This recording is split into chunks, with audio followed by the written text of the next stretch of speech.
Hello friends, welcome back to the my new video guys and my YouTube channel. Today friend we are going to talk about guys Realme phone find my mobile setting means find my device setting guys. How can you enable in your phone? Hence you want to enable your find my device settings. So how can you enable it? Today I will show you in this video guys.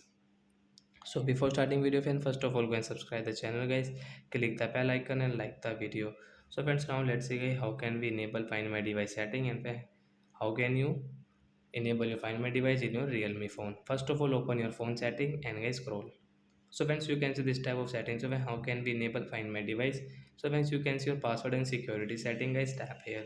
Once you can see there are two setting, manage password setting and guys security system. So guys click on secure system security and third option, second option guys, you can see find my device guys, tap here. You want to enable guys, you can enable from this right side. After enable guys, you can see this turn on device location. When location is off, you cannot locate this device.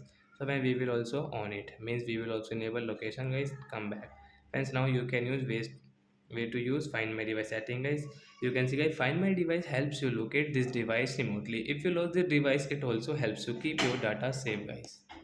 So I hope friends have understood how to enable find my device setting and how can we use it. And guys, you want to track your phone, so guys you can track also. So like that guy, we can enable find my device setting in Realme phone. That's it guys. Thanks for watching the video. Bye guys.